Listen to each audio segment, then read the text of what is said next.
Hello, everyone. This is Louis, Grant Specialist for a second and fourth cohort for Native Connections. In terms of, we don't really have a presentation plan, but just a sort of a Q&A, one-on-one, any questions you may have. This could be a good way to, I guess, force me to definitely give you guys the attention that I wish I could give better, more, I guess, privately or more one-on-one, but either way, so I'll try the best to answer the questions you have and do what we can, at the moment. We'll definitely have, take notes from this call and follow up on anything that comes up that I can work on, in the next, the rest of this week or whatever to try to help, solve whatever issues you may be having or any questions you have coming up. In terms of upcoming deadlines and such, the carryover and FFR guidance went out recently via ERA Commons. Project directors and business officials that we have on file, or the ones that we have registered within ERA Commons, are the ones that would have received that guidance via ERA Commons. If for some reason you don't know what I'm talking about and you didn't get it, you can also bring that up and we can forward you the information. I know your project officers may have already done that because I sent them the information. But if not, we'll make sure to get that to you. It would have been an email with 4 different PDF attachments with FFR and carryover guidance. This year, the difference is that the automatic threshold or the automatic intent option where you don't need prior approval from SAMHSA to carry over is 25% of the current budget period instead of 10% as in years past. So hopefully that helps some of you in that you won't need to wait through the drawn out long carryover approval process at SAMHSA for being able to expend and have the authority to use your carryover dollars. So I guess at this point, we'll just go straight to the questions. I don't know if, Michelle, you want to add anything, but. Just to say that there's the guidance that you were just referencing around the FFR and the carryover is available for people to download. And I, particularly for Cohort 2, I know carryover is something that is on your mind. Cohort 4, you're not there yet because you haven't finished your first year, but for folks who are in Cohort 2, the carryover I know is a big question for a lot of folks, and certainly you can still ask questions about carryover, but would encourage you to download that file, and that will also be going out through email tomorrow afternoon as well. So we're hopeful that one way or the other, whether it's through email or being on this session, if you're on the platform, you can download that email. So don't panic if you're not on it. If you're only listening to us through the phone, it'll come through email as well. So my suggestion is Louis, is to look at some of these questions that have been typed in on the platform. We can start there, and then of course folks who are on the line can engage with the operator to stand in line to get a question answered as well. Okay, so we're going to start with the chat. The first two questions from Lisa Kennedy are about carryover dollars. Do those have to be planned for and expended in the current budget period or over the remaining budget periods? So for the carryover, what is requested for carryover now for your guys' Cohort 2, which you guys just began your 3rd year, you have to propose it for and expend it in the current budget period. So it would be approved for carryover into now this current budget period, and you'd have until the end of the budget period, 9/29/2019, to expend it. Anything that isn't expended by that time, that isn't obligated by that time, would then revert back to the unobligated balance pool and then would be available again for the same carryover process into year 4. So just always consider what is available for carryover as sort of like a cumulative amount from the previous budget period. So in terms of projecting what is available for carryover, you'd project what is cumulatively unobligated from the first 2 years. Whatever that amount is the amount available for carryover. And Lisa's second question said, if allowable over budget period, is there special consideration for how this is documented in the year 2 carryover request? If so, does this need to be documented in other reporting requirements for native connections?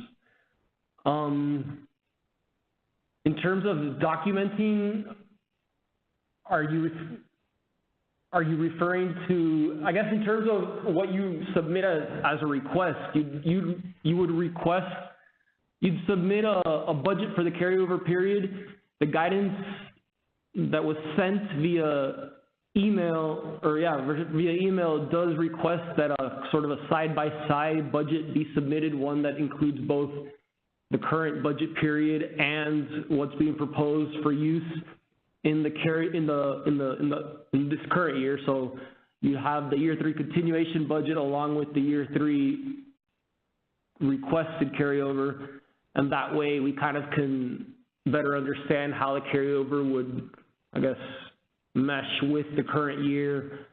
In terms of documentation, I mean, you'd sort of report FFR-wise, you'd report the same way as if you'd never carried over. You'd include whatever you expended from the continuation portion plus the carryover portion and include that in your expenditure reports.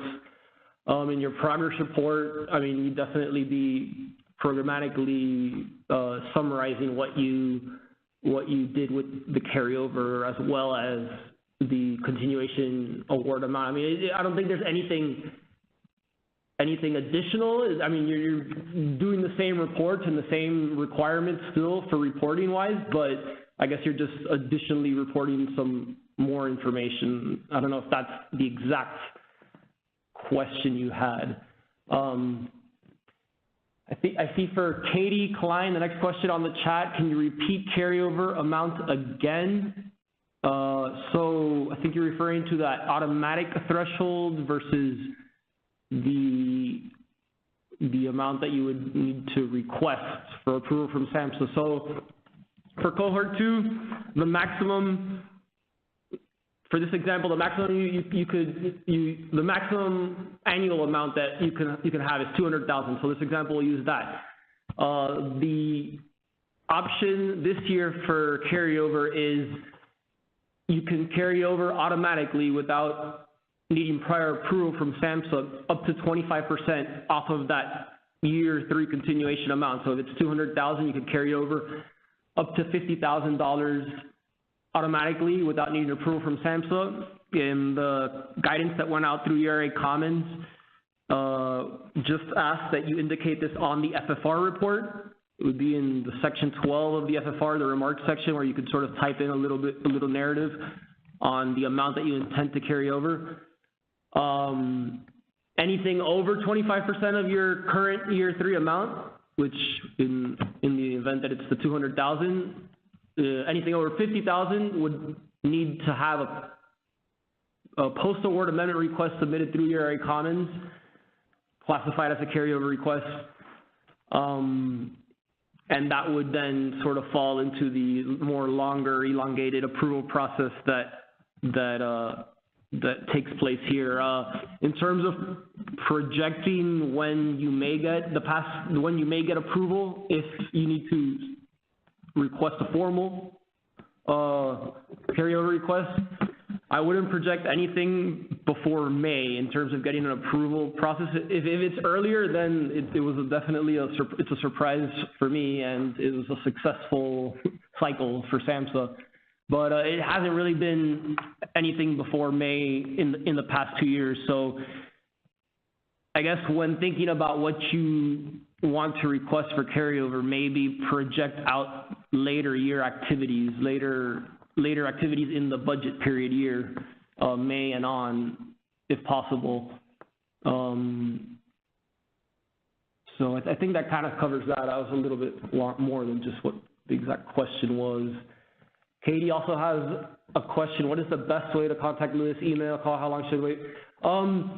So in terms of, I think the best way, if you want to speak through call, I think the best way is to arrange a conference call. I think that's been the best way I've been able to make contact with grantees on the phone. Email is better for me in terms of like a quicker response. So if you do want to arrange a conference call and you have more specific questions on about your carryover request or anything else related to your grant, Katie, we can figure out a time to arrange a conference call. Fenton Jones, how long does it normally take for an organization to hear back about whether a budget revision is approved? Our guidance is 30 days. That's supposed to be sort of our goal. It normally ends up taking more like 30 to 60 days. I mean, if Fenton, if you have requested a budget revision, I'll look into that and see when you submitted it and sort of prioritize that review. Jennifer Byers, hi Liz Michelle, this is Jennifer in Mescalero. I need approval from Lewis for me to be the PI in ERA Commons. Okay, so 63487, actually we do have that one on. Let me look up 1 second. I think I was actually working on that one last week.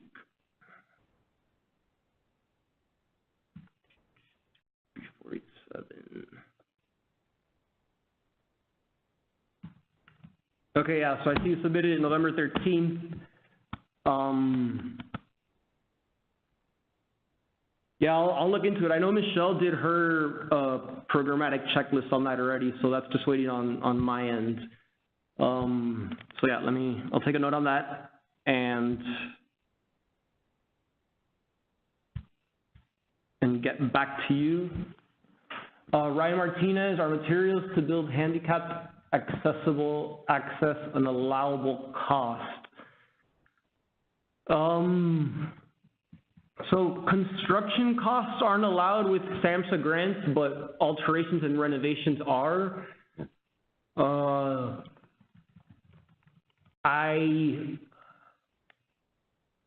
guess I would have to, if you're building it from scratch, I would say it's not allowed if it's something that's, oh, we have a youth coalition. Sorry, Ryan, your first question, I didn't see that one. That isn't handicap accessible. The youth want to be able to facilitate trainings and host community events that are inclusive and accessible to all tribal members.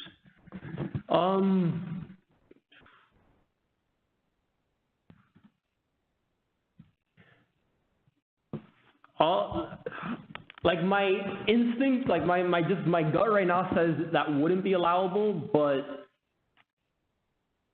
I'll look up the language for construction versus alterations and renovations and see if that's something that, based on our guidance, can fall instead of under construction, which is unallowable, whether it can fall under alterations and renovations. In terms of alterations and renovations, the SAMHSA guidance on that is up to $75,000 over the life of a grant, so not an annual restriction amount. So, I mean, I know Native Connections is a much smaller amount, so it's probably highly unlikely that anyone has even been close to reaching 75,000, but that is the guidance, and there is additional documentation and questions that we ask of when we get requests for alterations and renovations.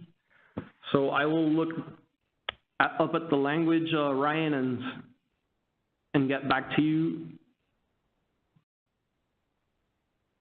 Because, I mean, if it's something that already existed and it's just something that needs to be, I mean, I know, I guess technically the structure already exists, so maybe we could, yeah, let me just, I'll look up the guidance and get back to you, Ryan.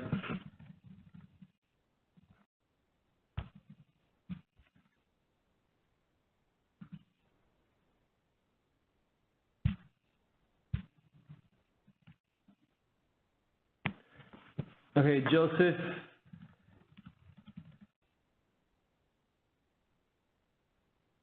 I think that might be more of a job question. So we have questions about the assessments for system analysis, needs assessment, readiness assessment, and asset maps. Does SAMHSA have templates that we are supposed to use? Yeah, so that sounds like a Cohort 4 question. So thank you for asking that question, Joseph. Yes, as your GPO, I'll be providing you with templates for those things, and we'll be doing focused phone calls around each of those areas, as well as some webinars to help support what grantees need to do for each of those aspects of the grant. So you are right on time asking that question, and I'll be setting up a call with all of my cohort. In fact, all of the project officers will be setting up calls with their Cohort 4s to get them started. So thanks for asking that question, and we'll be getting you some information on that soon. Okay, so Katie's next question, to clarify, Cohort 2, do they submit an FFR to ERA Commons, not via email? Yes. I don't think the continuation awards, unless I missed them at the beginning. I know for another CMHS program, I accidentally left the old email guidance for FFRs, but I think for Native Connections, the guidance in the Notice of Award, the continuation Notice of Award did have that FFRs are due via ERA Commons. Either way, that just explained the due date and a little bit of guidance. I would refer more to the recent guidance that went out via ERA Commons, that email, for more detailed guidance on submitting the FFR. But yes, it is via ERA Commons, not via email, except there's a few multi-year funded Native Connections, right? Yeah. Yeah, so. Not in Cohort 2. No, there are some. Yeah, I think there's like 9 or 10. So I just thought about that scenario. So if there's any multi-year funded Cohort 2 Native Connections, I know that they were working on getting ERA Commons to be able to accept multi-year awarded FFRs. That's only about 9 or 10 of you guys. If any of you are on the call, I'll have to verify whether multi-years are to submit via ERA Commons if the system has the capability to allow that yet, or if multi-years still have to do it via the old email way. But if you're an annually funded Native Connection grantee recipient, you're submitting it via ERA Commons. I think the majority of you probably did that already last year, so just the same way. This year we're going to be strict and only accept via ERA Commons. So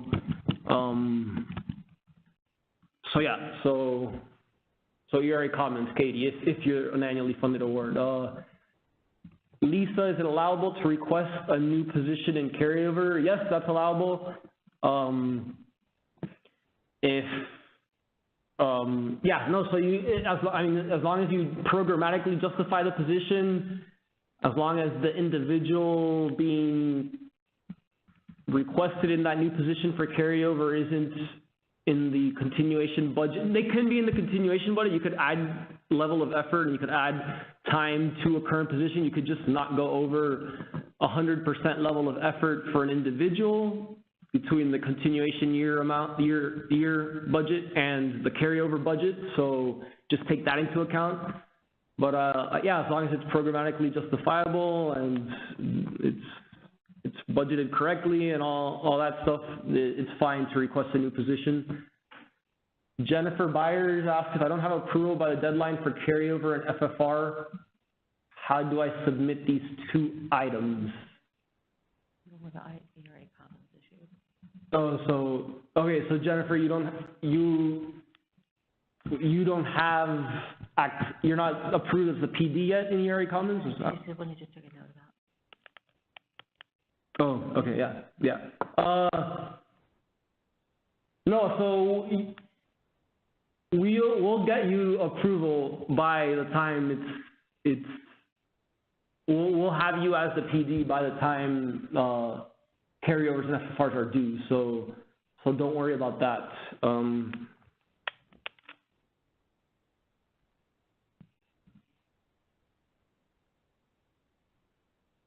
Lisa. If a new position is allowable, then grantee should plan to move current budget dollars to cover expense until notice of award in May 2019. So in terms of how you would want to plan around that, I mean, one thing I've suggested to recipients in the past when they've been pushing or disappointed that the carryover has taken so long to be approved is if you have any flexibility in your current year budget to your continuation budget, the one that's already awarded, to sort of reallocate funds around where you're covering some carryover activities that, you know, are earlier in the year and you have not yet been approved, and then sort of maybe reallocate the carryover funds to make up for those ones that you reallocated in the continuation budget. If you have that sort of flexibility, that's something you can do. I mean, it's really up to how your organization decides to, I guess, handle that on a financial accounting end.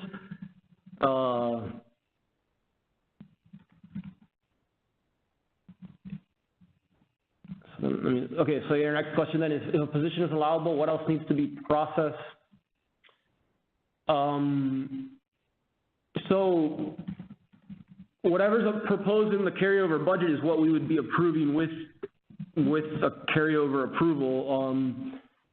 A carryover notice of award would go out indicating that the carryover is indeed, if it's a formal carryover request over 25%, if it is indeed approved, that would be sort of your indication that said carryover request is approved.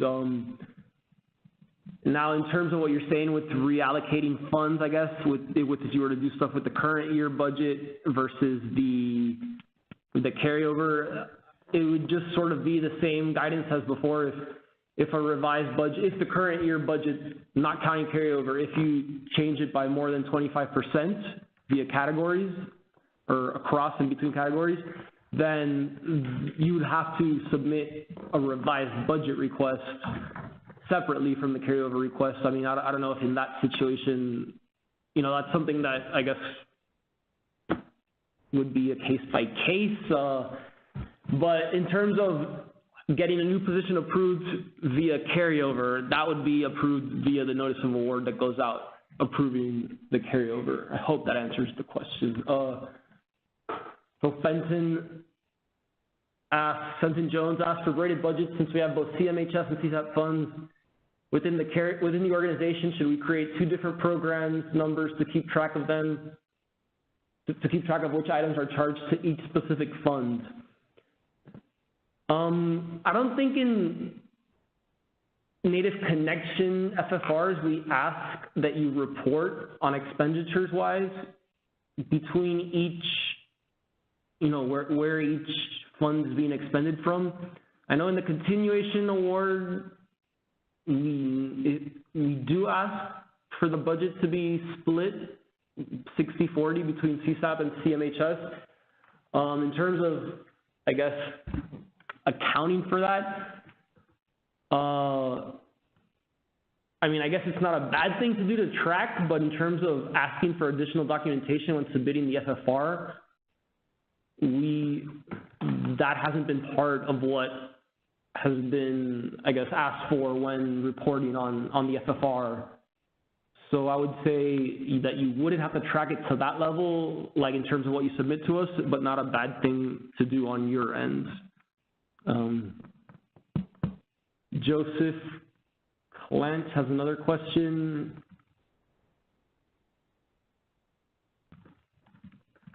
Okay, so this is another key staff that needs to be approved. So Dimitri is the listed PI PD right now, and Josh Kurdna, sorry if I messed up the name, Kurdna is the PD being proposed via ERA Commons as a key staff change.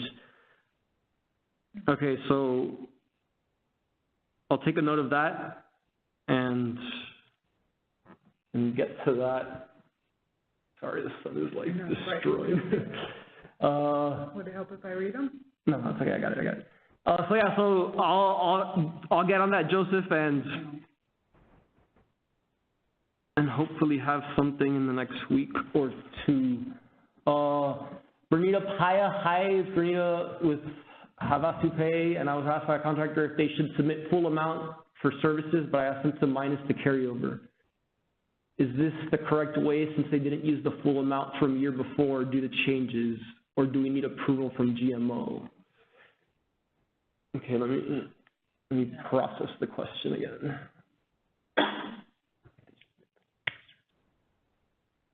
While we wait, operator, are there folks on the phone that have lined up yet? We do have one question.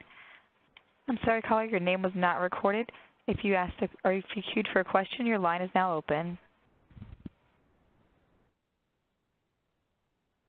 Hi, this is Bernita with the Havasu Pai tribe, and I did try to put it on the screen here, but I can't really see it. But I was asked by one of our contractors that we contract with if they should submit the full amount, the invoice to us, and I said no because the whole amount wasn't used due to changeover, and I asked them to minus the carryover. And she's told me that we need approval from SAMHSA for that, and I'm not sure if that's the correct way to go about it, and I'm not sure if you're understanding my questions. Well, I mean, in terms of, I guess whatever services and activities were done should be billed for. If certain tasks or activities weren't completed, they shouldn't be invoiced, I guess. I don't know if that's what if that's the path you had down that questioning, or is that what you're asking? Or, because I guess the part I don't understand of the question as much is the part of the carryover and minusing the carryover. Is it because the carryover was approved so late that the activities were never completed, Bernita? Both. There was a changeover in staffing and with the university, and it took a while for the staff to get on site, and then the full amount that was approved in the, the submittal of the, when you first apply for the funding, the carryover request. Yeah, not really. When you apply the grant. Or the continuation application? Yeah, when we applied for the grant, we said we were gonna use so-and-so for X amount of dollars, and when the year was in progress, there was staff that was in the process of being hired, and the total amount that was approved wasn't actually used. So when it's this coming year, they wanted to use the full amount, but I said no, because why can't you just minus the, what you didn't use?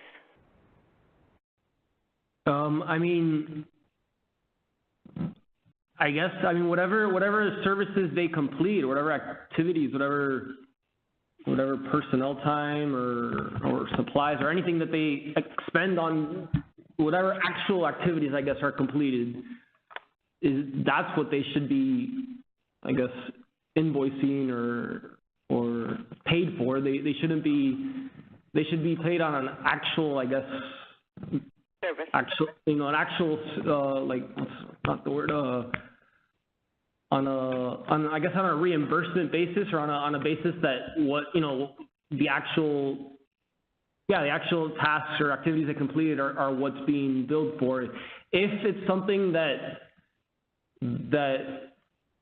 didn't get completed for whatever reason in the past year, and you want to propose it again in a carryover for this year, that can certainly be included in the carryover budget, or if you're carrying over less than the 25% or less amount, that can, you know, you can sort of, you could support that automatically with that automatic option. But they definitely shouldn't be invoicing for activities that were proposed but not completed in last year's budget period. Okay, I get it. And then that's what I always look at too, is like that 25%. So, okay, thank you. Okay, yep. Okay, so Lisa Schrader asks, what does SM and SP stand for? So those are more internal abbreviations on the SAMHSA side. SM is the CMHS CAN number, which is the account for the CMHS portion of funding for your Native Connections grant, and SP is the CSAP prevention CAN or account for the Native Connections grant. The reason your award would be showing for the current year or for future years just, wait, let me look that up, because it should be that the current year is showing the current year should be showing both, I would think, and then future years we necessarily don't detail the breakdown for future years. I mean, if something, I'll look up your notice of award and verify, but let me look this up real quick. Okay, operator, are there any other calls on the line? Anybody else on the line? There are no other questions in queue at this time. If you would like to ask a question, please press *1 from your phone, unmute your line, and record your first and last name clearly when prompted. One moment while we wait for the next question.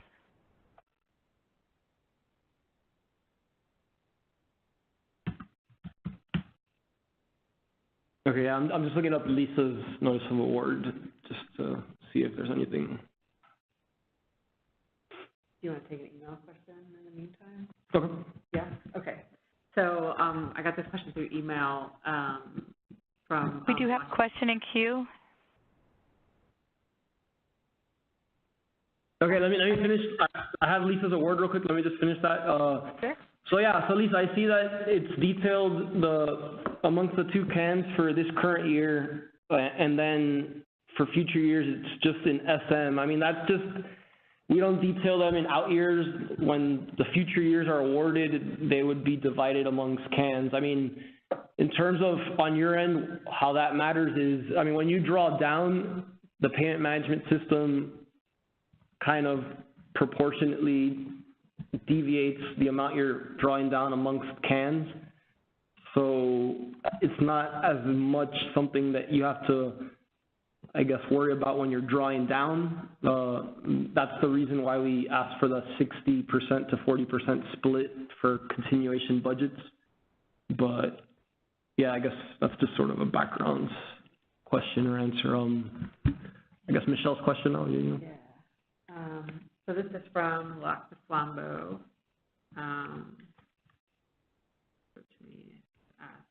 So she said, our year 2 carryover was approved in late September. Are we now approved to use those funds during this fiscal year for the activities we proposed during last fiscal year? Can we use funds approved for use between October 2017 and September 2018 during the period of October 2018 through September 2019? Like, in other words, like, since their carryover was approved so late, can they just use that this fiscal year, or do they have to do a whole new thing? No, so whatever wasn't obligated by, unfortunately, whatever wasn't obligated by the end of last year, September 29th of 2018, of this past September, whatever wasn't obligated by that time would revert again to unobligated and would have to be requested again as carryover into budget year, or budget period 3. I mean, that's just the process of carryover in terms of cycling it from year to year. you can only carry over from one year to the next and can only be used by the end of that budget period that it's carried over into. I know that's definitely an unfortunate situation, and that happened to definitely too many grantees last year. So, I mean, I hope it's better again this year, but I feel like I said the same thing last year and it wasn't any better. So, okay, so there was a question over the phone. Yes, our next question comes from Kip. Kip, your line is now open. Yeah, hi, this is Kip Van Stelia. That was my question that Michelle just read, Louis. Okay. But so the question then is, how can we ever spend those funds? So we got approved on like September 25th to spend our year 2 funds, which obviously we couldn't do that in 4 days. So now we're going to have the same problem this year, and we have accumulation from year 1 and year 2, and now we still can't spend any of those activities during the school year between now and May. And if there's any delay at all in the carryover approval for this year, we still won't be able to spend them, and then we'll still have 3 months to spend 3 years worth of carryover. It's just not tenable. So what would your suggestion be, knowing that we can't spend any of those funds now? We still have to just run on our regular budget. We can't spend anything additional because our year 1 has not been approved, our year 2 carryover has not been approved, and so help. Yeah. So I mean, in turn, I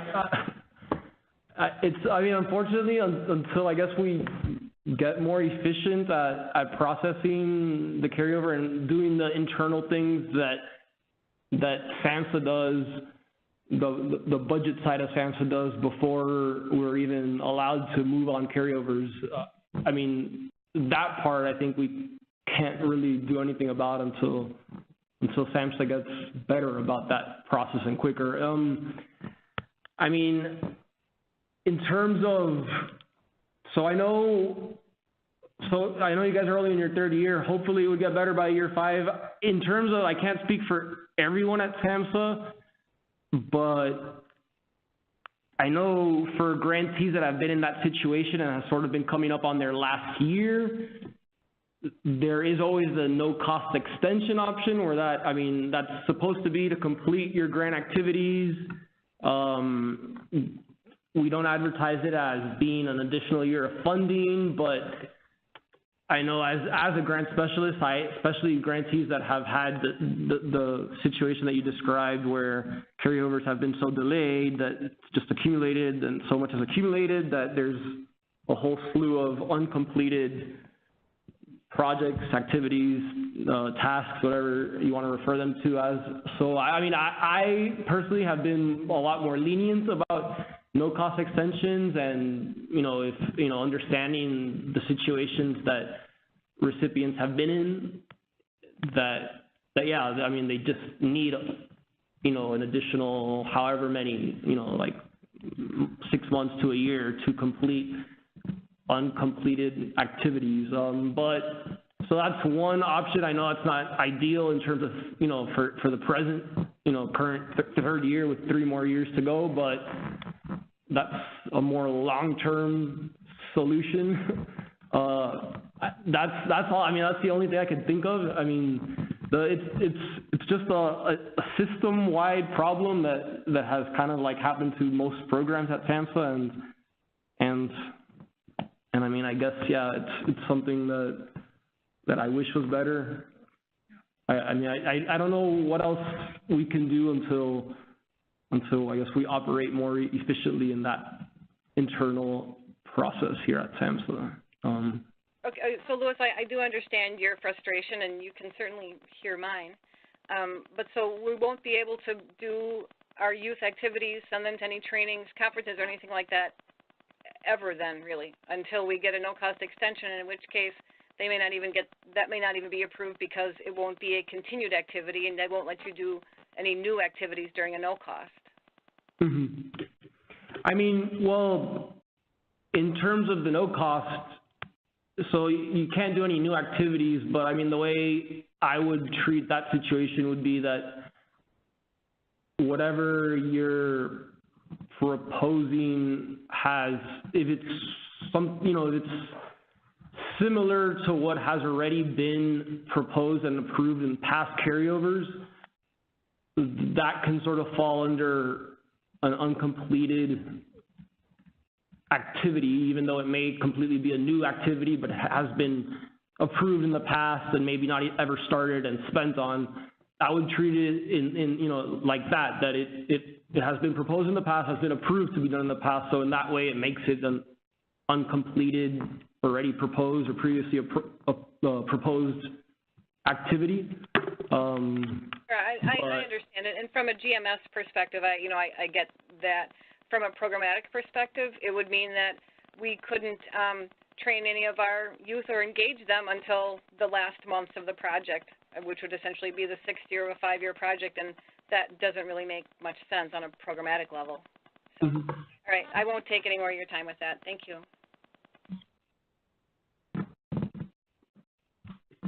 We do have one more question over the phone. Okay, so we'll take that one now. All right, our next question comes from Colleen. Your line is now open. Hi, Louis. Nice to meet you finally. This is Colleen Berg. This kind of relates to the last question that was answered, and that you can hear me, right? Yes, we hear you. We had our year 1 carryover approved 2 weeks before the end of the project, but what I'm hearing is that we now have a cutoff of 25%. So if our cumulative total between the last 2 years is under that 25%, we don't have to do another formal carryover. We just request that we're wanting that monies, and then we will automatically get it way before May, correct? Am I correct on all of those levels?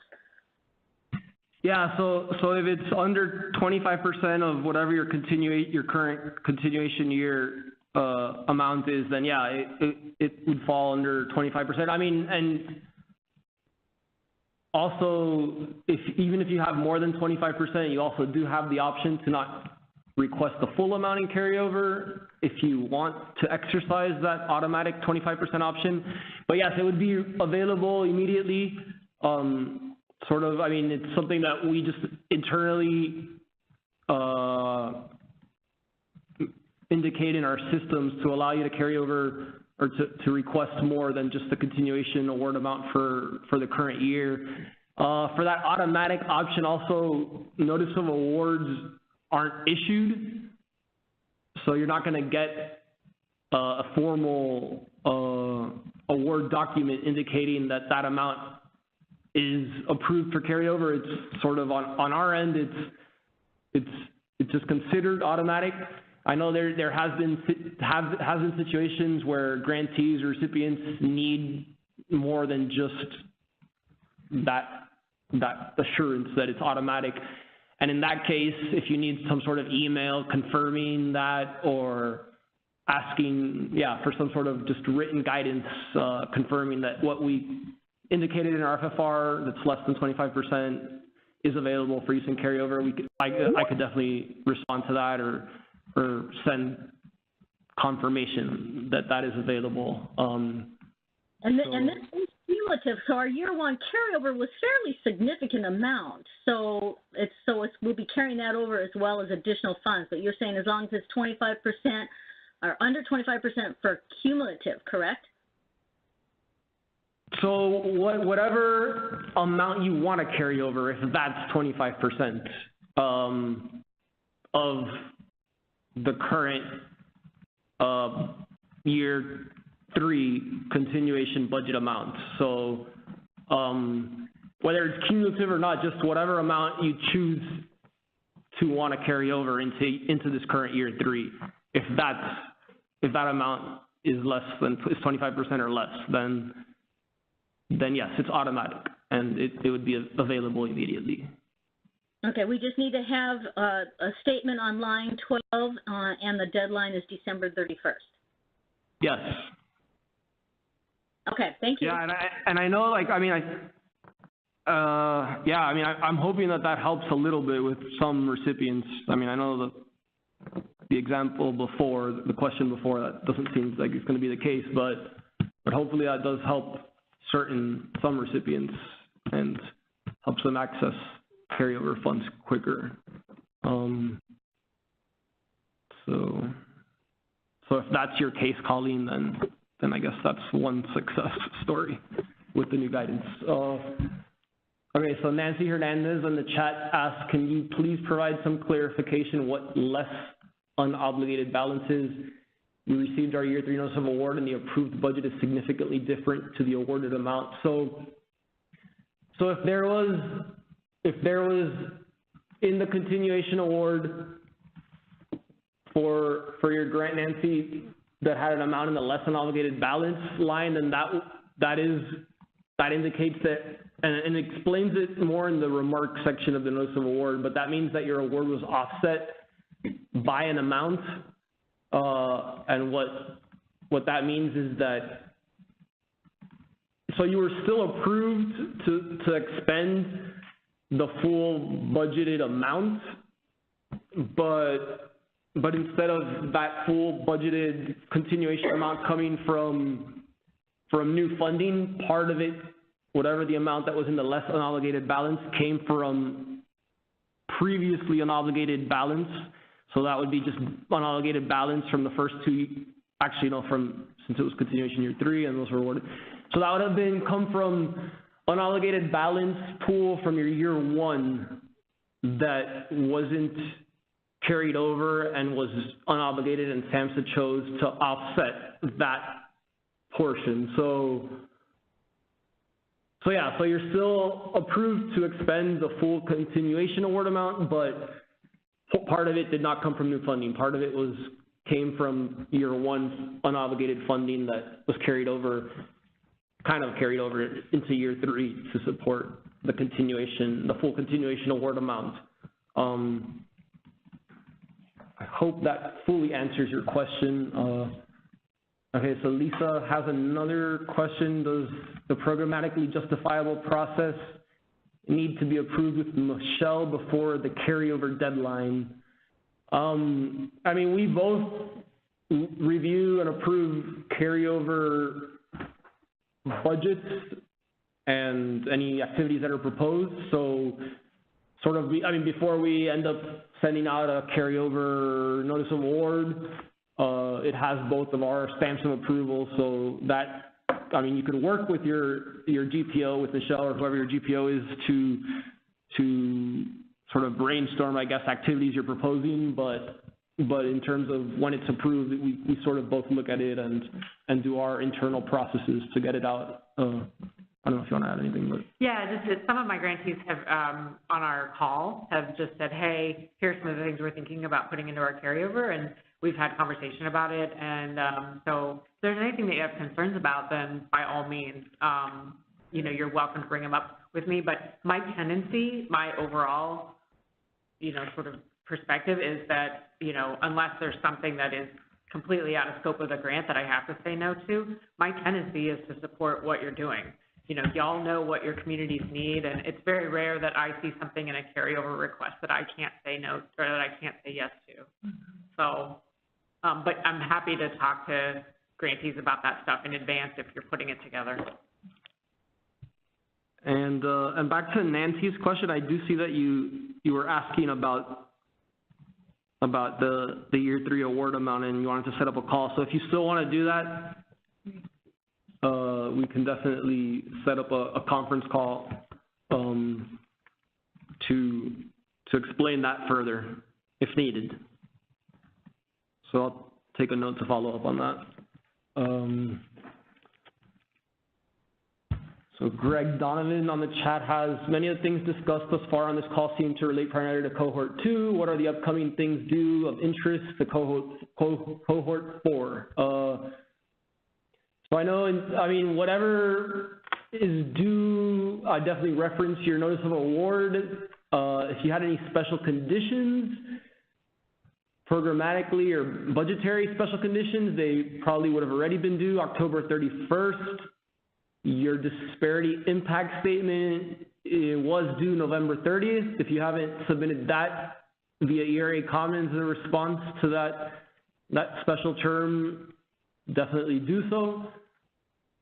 The Sparse Training, let me pull up, I think it was either December and January or November and January. For dates for Sparse. Mm-hmm.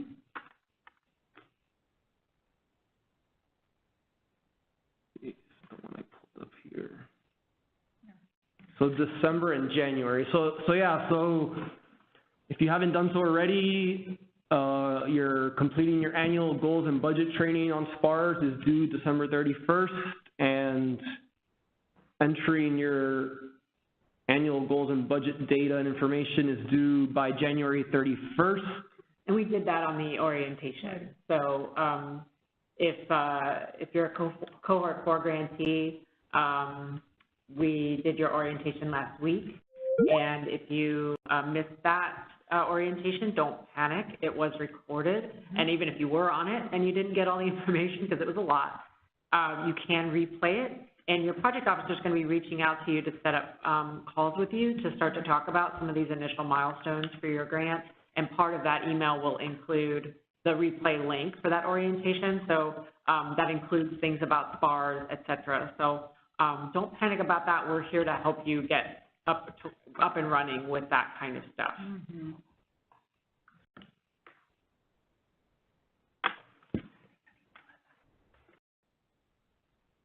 Okay, so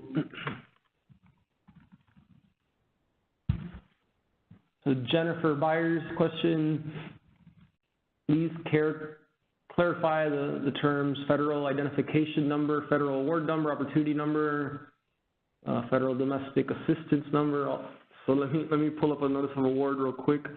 I know the FAIN is the Federal Award Identification Number. I believe that number is one of the fields in ERA Commons that has been giving error messages to recipients sometimes if it's not correct when they're submitting a post-award amendment request.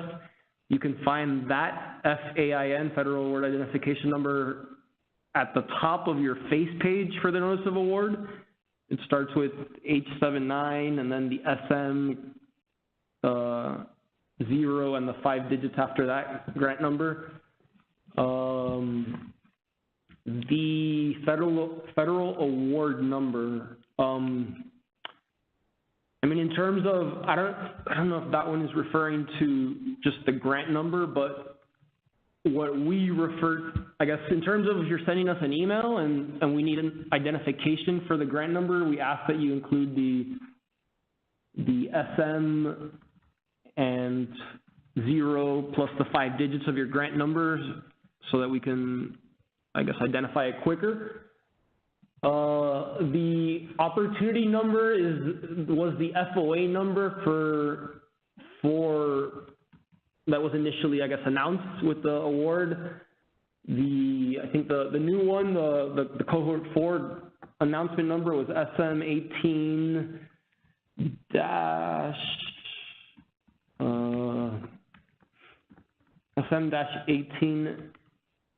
I think it's 012. Let me just verify that real quick. I'm not sure if that's needed in anything post-award. I think the award identification number and your grant number are the more important things to note right now, but let me just verify that real quick. It's for the Cohort 2, it would have been SM. Actually, let me do Cohort 4 first.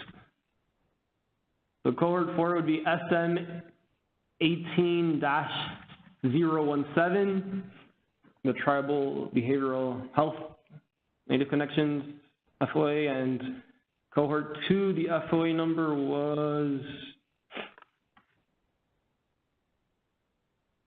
SM 16-010. I mean, SAMHSA just assigns that like in the order that programs kind of go out. So it's just 16 and 18 identify the year the program was initially announced. The Federal Domestic Assistance Number, that's the CFDA number. You could find that on the face page of the FOA. For Native Connections, I think it's 93.243. It's the catalog of federal domestic assistance. Don't think you would need that for anything either post-award. At least nothing that I'm aware of. I'm not exactly sure what the competition identifier number is.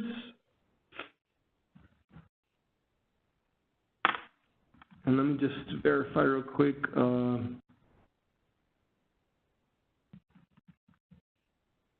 Yeah, I guess the CFDA is on the notice of award on page 2.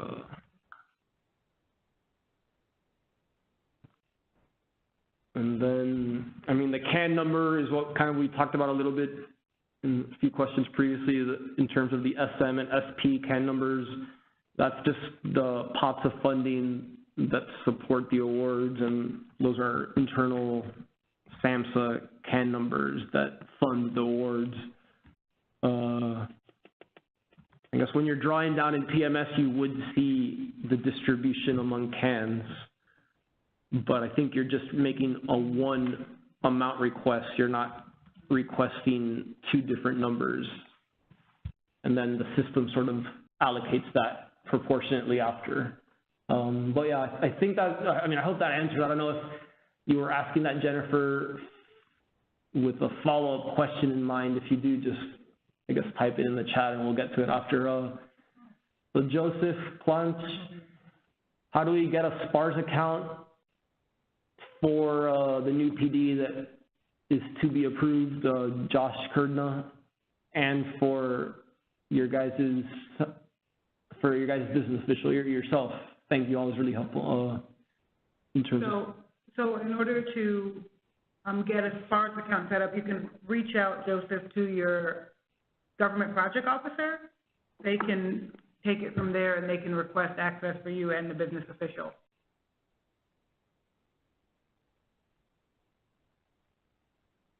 Okay, so now Lisa, can we plan for and implement a program activity celebrating families with a go-live date of August to September 2019? Is this okay? If you're asking about that in terms of a carryover request, I mean, I guess that's pretty ideal in terms of that it's pretty late in the year and carryovers should definitely be approved by that time.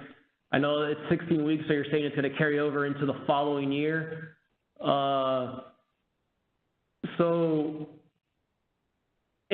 mean, you could definitely, so in terms of, yes, you could propose it to go live before the year ends and then continue supporting it with past year funds. One, if they fall in the 90-day liquidation period, which would then be October to December of 2019. And two, if the funds were reflected as obligated or as obligated before this current year 3 budget period ended. So that's sort of like something on your guys' budgetary or fiscal side of things that they would have to, I guess, reflect as obligated by the end of the budget period. If the activity goes, I mean, I know you said 16 weeks. I don't know how strict that 16 weeks is, but if it goes past 90 days, I definitely would recommend that whatever portion of it goes beyond the 90 days to then just support that with the next year's continuation budget. But yeah, I mean, so I think that answers the question. If you have follow-up, just let us know. Jasmine, am I able to purchase a laptop to be used by personnel of the grant if it wasn't noted in the budget of year 3? We do have a budget line item for supplies. Well, is this an allowable cost? So, I mean, you could definitely reallocate funds to purchase laptops. I mean, if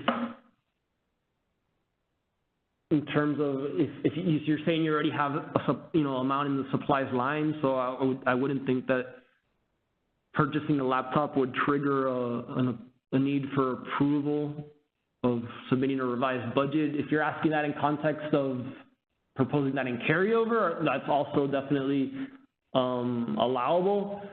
I mean, one thing I would look at in terms of reviewing that budget is if you've proposed for laptops in past years, and if you have already and those have been approved, then just justify why you need additional laptops now, in addition to ones that have been approved in past years. I mean, it's not something that we would disapprove on the spot, just justify why you're now proposing to purchase additional laptops.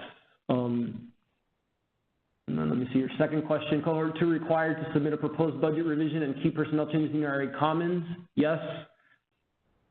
Any post-award amendment request now has to go through your area commons? If so, do I need to complete 2 separate applications, one for budget revision and one for key personnel, or will it be accepted under the budget revision? So if the key personnel is the project director, then definitely it would need to be submitted as 2 separate requests. We would, if they're submitted around the same time, we would probably just issue approval as 1 notice of award, not 2 separate ones. But yeah, 2 requests would have to be submitted in terms of if it's for personnel that aren't key staff or key personnel, if it's for just other positions, then those could just be included in the budget revision, and we'd approve any new or revisions to the time or to the salary or whatever hourly rate of said positions, and that would sort of be an approval via just that approving the revised budget request. So, I mean, you do refer to it as key personnel, so I'm assuming you are referring to the project director, and yes, in that case, you would need to submit 2 separate requests via area commons. So that's Jasmine's question. Carmela Ortega asks, we have not been getting notices, for example, the FFR guidance, due to the fact that our contact information has not been updated, although we have provided information. Okay, so I'll look that up, Carmela, and get back to you.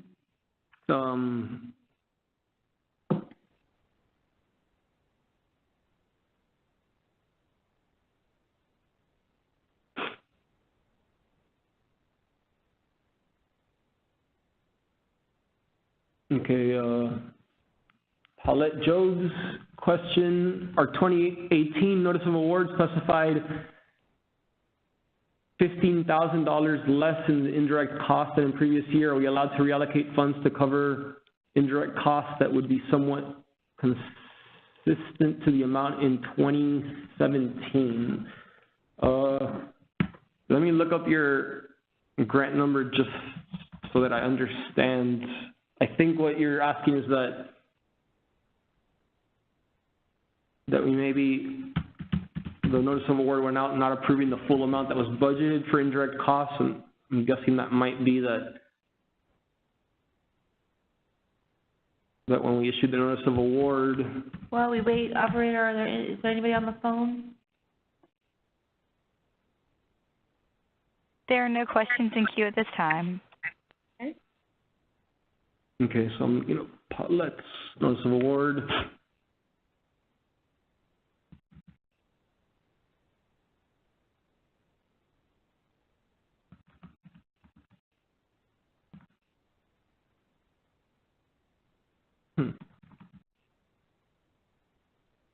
Okay, so I don't see that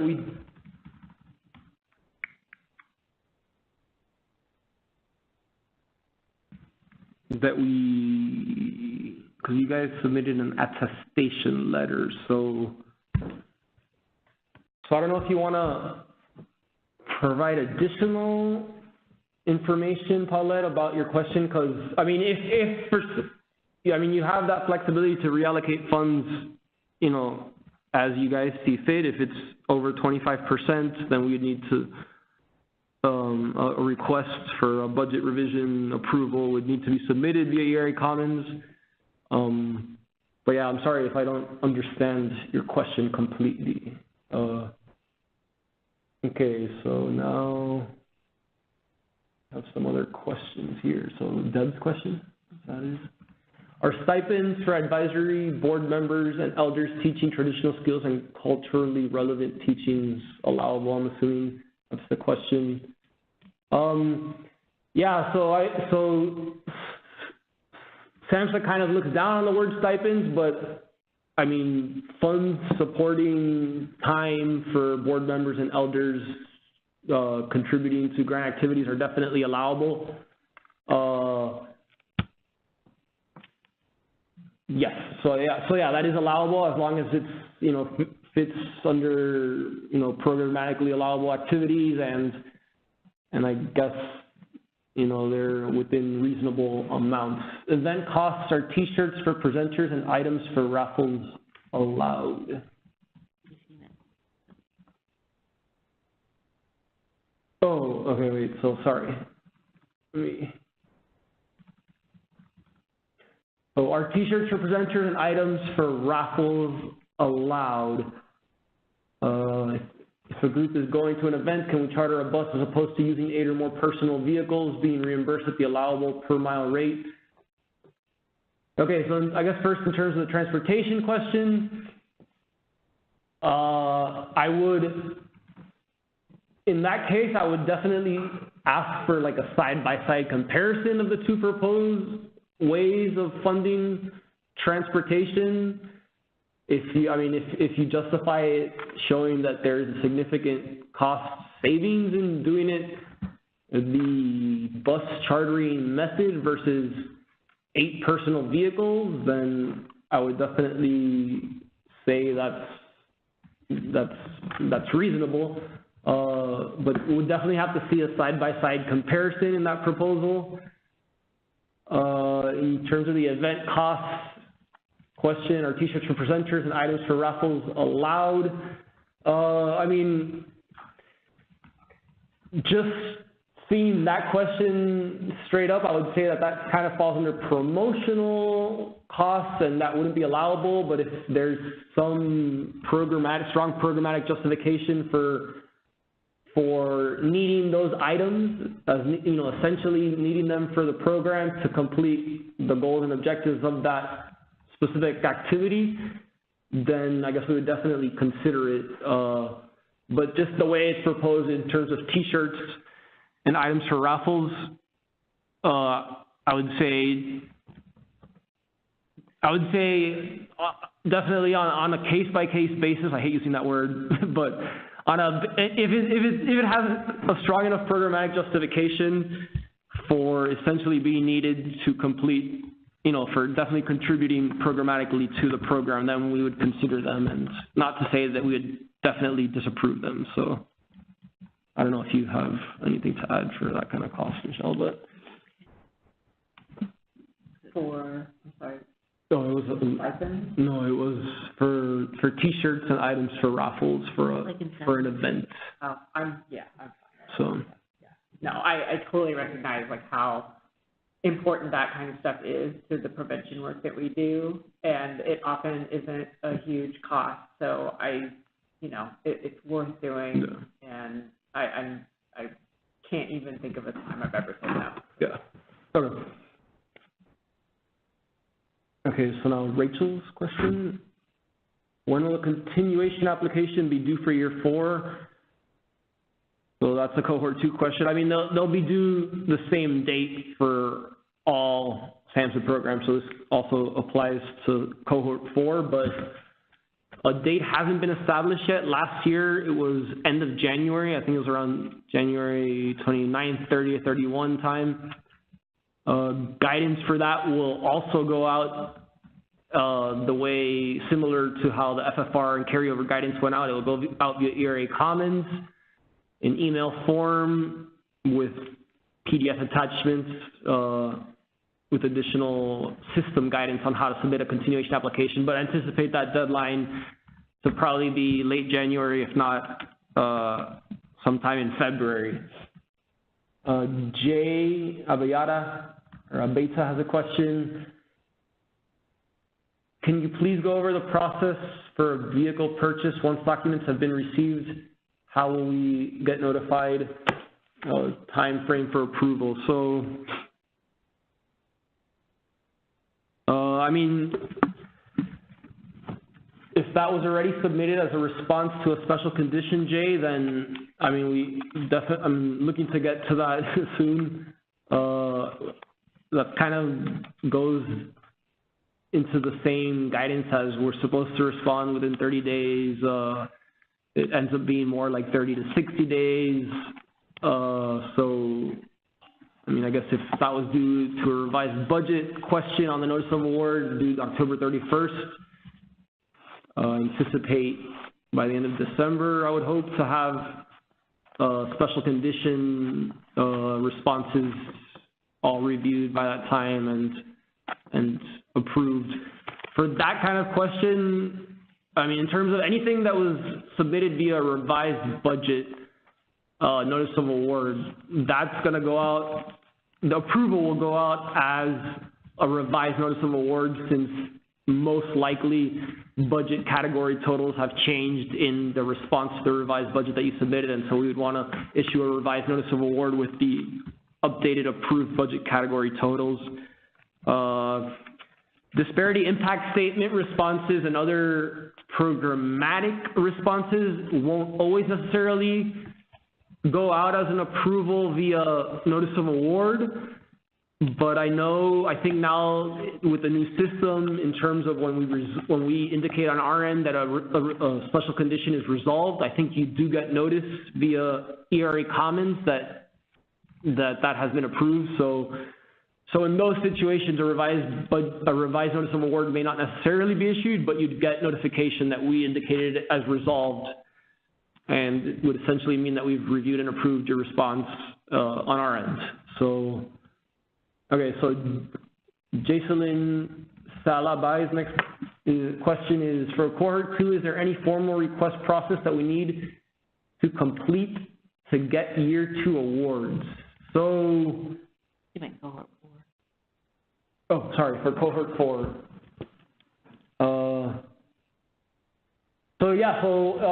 That kind of, the previous question about when continuation applications are due, so you will have to submit a continuation application with, to approve your Year 2 continuation funding. It's kind of similar to, I mean, not as much detail as asked for, but it's similar to the process that you initially applied for funding with. You need to submit a program narrative for the new year. You need to submit either a budget or an attestation letter. The attestation letter can replace the budget in the event that your budget isn't changing by greater than 25% from the current Year 1.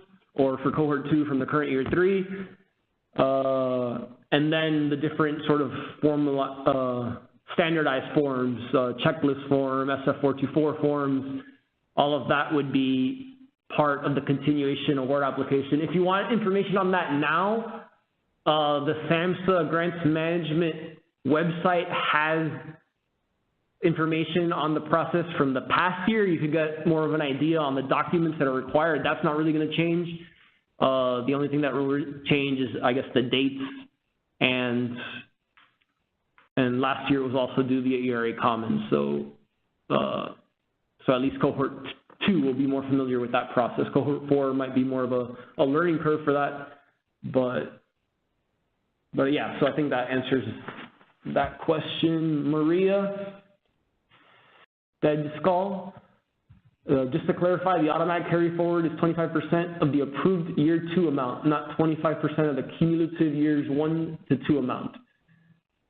Yes, just for, well, it's actually 25% of the Year 3 amount, so that might still be the same number, but it's 25% of what you're currently awarded for in this Year 3 budget period would be the threshold for the automatic versus automatic intense carryover option versus the formal needing a prior approval request option. The the allowable per mile rate. So that rate is currently, we follow the IRS mileage rate, which is 54.5 in 2018, 2019. I think the IRS issues, if they haven't already, issues updated rates every year, sometime in December. So I'm sure 2019 will have maybe a slightly higher rate. But that's sort of the guidance we use in terms of the cap of what can be reimbursed for local mileage. Lindsay Hernandez, I have a question about payment for a speaker we would like to hire. Can you email me? Okay, I'll take a note, Lindsay, on contacting you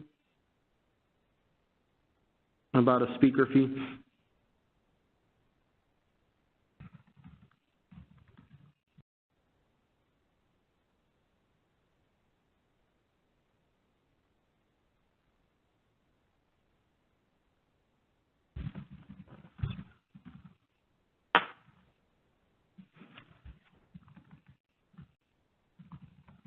Okay, so Jay Abayara, I have uploaded and submitted documents in the area comments, and the status still says unresolved. How long does it usually take for documents are reviewed and accepted? I kind of answered that previously. I mean, we're hoping like by the 30 to 60 day range from submitting documents that they're approved. If it's a case that you're continuing to get notice that something is unresolved, then I'll go into the system and indicate that it's in review. I think there's been some recipients that have had trouble from their organizations asking that be changed to in review, so they're not getting late notices. Deb Dunathan, can you address what meal food costs are allowable? So SAMHSA's cap on that is $3 per person per event. So I mean, the guidance is generally that meals aren't allowable, but light snacks and refreshments are. But in terms of if you're providing food for an event, just calculate the number of people times 3, and that would be the cap of what you can allocate or budget or spend on food for a particular event. And then Peyton Bordley, to confirm, is it allowable to provide small stipends to the 8 CRA interviewees each year?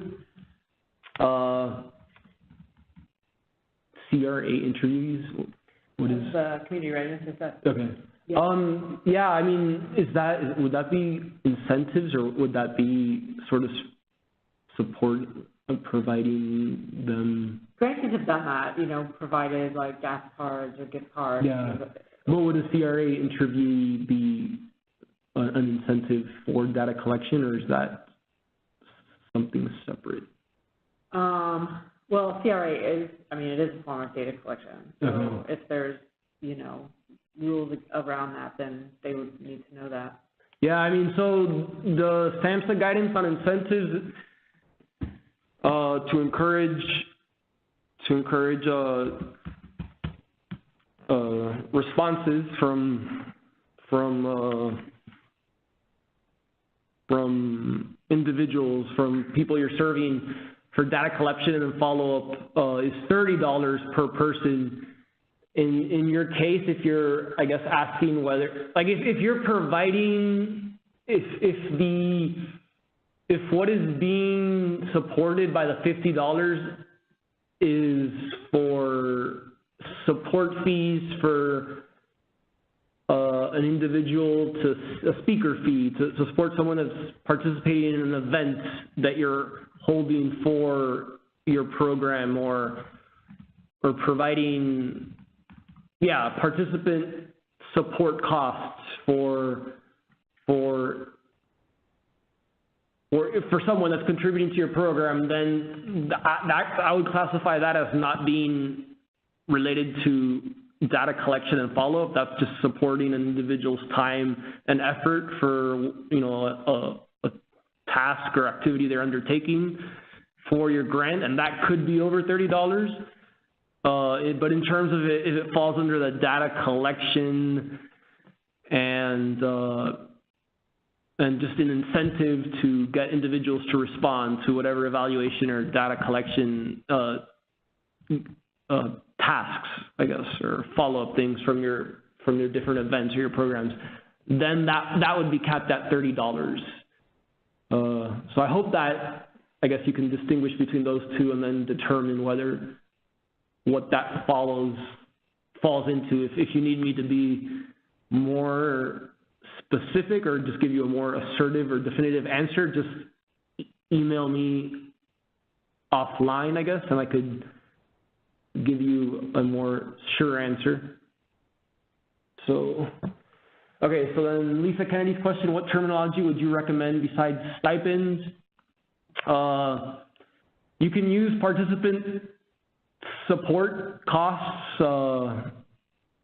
I mean, I'm not as strict with if I see stipends and I just determine that, you know, on my end, that's just sort of playing the role of supporting a participant for an event that you're holding, then I'll be fine with it. I know other grant specialists in SAMHSA are more strict about seeing that word or terminology in a budget. But if you want to change it to participant support costs, that would be a perfectly, I guess, SAMHSA okay term. Maureen Nelson, if we haven't hired a project manager yet, can we use the salary for activities or supplies? Yes, you can reallocate funds as you see fit to whatever the best programmatic need you deem is necessary for your program. There's not really a strict need to support, you know, a certain category of costs or whatever. I mean, each grantee's case is definitely different than every other grantee. So, and then in terms of whether you need to ask, I'm guessing the project manager by itself wouldn't be a greater than 25% budget change, but just remember that 25% revised budget threshold. If a budget changes by more than 25%, you would need to submit a revised budget request to SAMHSA. If it's less than that, you can just internally reallocate it, and there's no need to contact SAMHSA for approval. Carmela Ortega, did I understand that Cohort 2 Year 1 funds were utilized to make up some of the $200,000 for Year 3? Does that mean that we have less carryover from Year 1?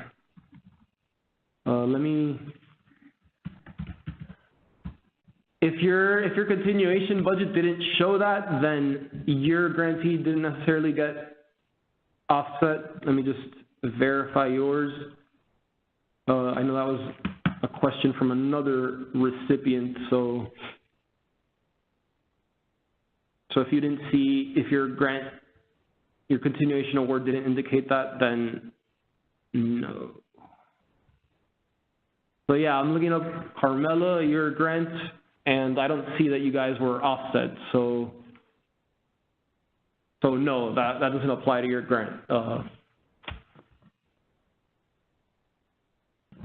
Does the $3 per person refreshment allowable include the cost of the food and the contracted cook to prepare it, or just the food cost? I mean, in terms of, I would say that's a combined cost. I think the reason SAMHSA says meals aren't allowable is because it probably brings into account the costs to prepare the food, and so that the language that does say light snacks and refreshments, which I guess would probably disqualify the need or eliminate the need for personnel costs to prepare the food, but yeah, so I would consider it as a combined. So if you do choose to have an individual preparing food and that takes it over $3 per person, then it wouldn't be allowable. I mean, to the best, I guess, of your ability, I would try to eliminate the need for that portion of preparing food, but I mean, I know I know that kind of. Any more questions we need to check? Operator, are there any questions on the phone? There are no questions in queue at this time.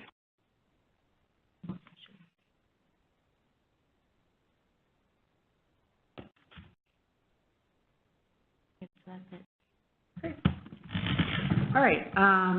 Hi, this is Michelle. I'm a project officer. So thank you, everybody, for joining us for this. I anticipate this will be something that we will offer again in the future, and appreciate all of your questions. I hope that this was helpful to you, and obviously, you know, it's still okay to email Louis, et cetera, so, you know, that's fine. Please do that. This certainly isn't your only opportunity to connect with him, but we'll do these again and see if this is helpful just to help keep things going. So this was recorded, so if any of your colleagues are wondering about how to access that, this was recorded, so the information we sent out has the replay link. So in 24 hours, you'll be able to replay this, this call. So thank you for joining us for Ask Louis.